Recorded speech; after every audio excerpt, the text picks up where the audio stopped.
Okay, so we have a 54-year-old guy as a pelvic mass. Question gives us no other information apart from the slide. Some students say, do I really need to know just like a straight up histo slide? Normally vignettes could give us a little bit more information so we can discern some sense of a diagnosis external to just the image itself. But you need to know that this is a spot histo slide for chondrosarcoma, okay? So I've seen NBME material for step 1, and so if you see this as a one-off question, you might say, well, this could just be left field. Is this really going to show up on the exam, though? I've seen this not once, but twice. So it quickly fucking evolves from a scenario where it's just merely a left field question, dubious that it could even show up, to, okay, USMLE, for some magical fucking reason, wants you to know chondrosarcoma. Okay, this histo image. Now, I'm not a pathologist. I've, done a little bit of reading on Google as to how I could describe this to you. The cells are described as lobulated, okay, which just means like lobules.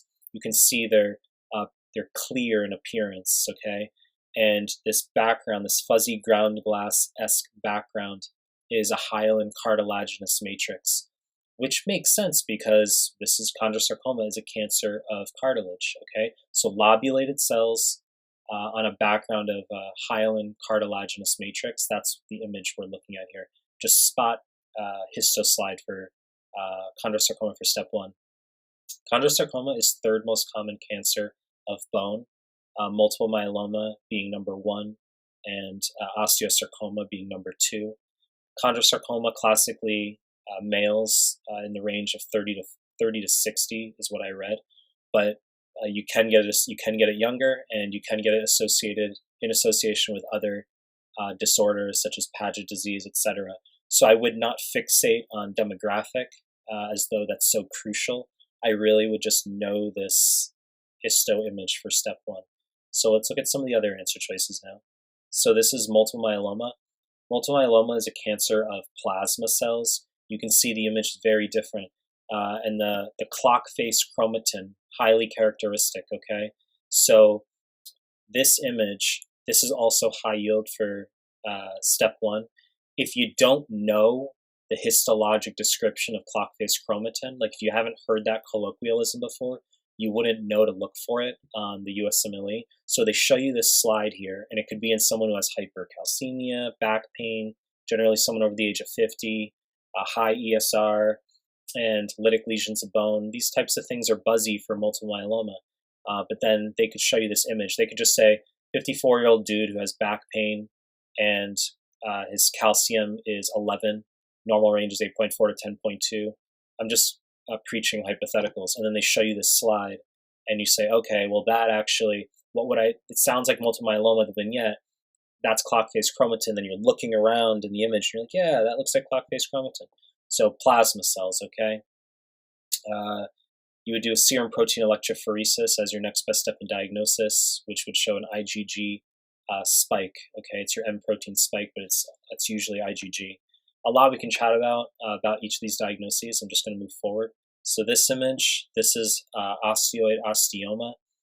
USMLE does not expect you to know this histo for step 1. I put it here for the sake of contrasting, where if you are curious, you can just see very fucking different image. In terms of what I've been able to read online, it's described as bony trabeculae with osteoblastic rimming, okay? Once again, I'm not a pathologist, but that's how they describe it, and that's what this image supposedly is referring to.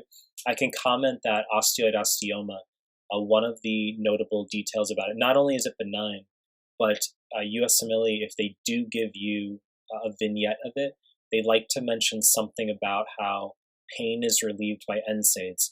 Why that's high yield, I don't know, but it's a classic factoid about osteoid osteoma, that the pain can be relieved with NSAIDs, okay?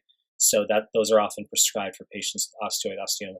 Same way we describe the factoid, like clock face chromatin for multiple myeloma plasma cells, you should know NSAIDs can relieve pain associated with osteoid osteoma. So this image is osteosarcoma. So this is the second most common cancer of bone after multiple myeloma. We said chondrosarcoma was third. Osteosarcoma, classically males 15 to 35. It can be associated with Paget disease in older patients, and it can also be associated with patients who have RB, retinoblastoma mutations, okay, familial retinoblastoma. So you have a kid who has an enucleation of the eye at the age of 1, or they show you leukocoria, the white eye reflex, reflective retinoblastoma in, as I said, a kid under the age of 1. And then they'll say, what cancer is this kid at increased risk of developing later? And the answer is osteosarcoma. So that's a factoid for you. So retinoblastoma, Paget disease. Otherwise, it's just more sporadic, ages 15 to 35-ish in males. So the image on the left is Codman triangle, which is periosteal elevation caused by the osteosarcoma. And then you get the development of, or the growth of subperiosteal new bone formation, okay? So the mass, the osteosarcoma is pushing the periosteum up, and then you get subperiosteal new bone formation. That's your osteosarcoma. And then the image on the right here is the sunburst appearance, classic, which is just described as spiculated new bone formation, okay? USMLE is not going to be buzzy with these things. They're not going to say sunburst appearance, more than likely, okay? They might say spiculated new bone formation. Questions sometimes like to say, when you're trying to rule in or rule out these diagnoses, they could say there's no periosteal / no subperiosteal reaction, no spiculated new bone formation. You're like, what the fuck does that mean? They're trying to tell you it's not osteosarcoma. So the sunburst appearance, that's more specific for osteosarcoma. The Codman triangle, it's not specific.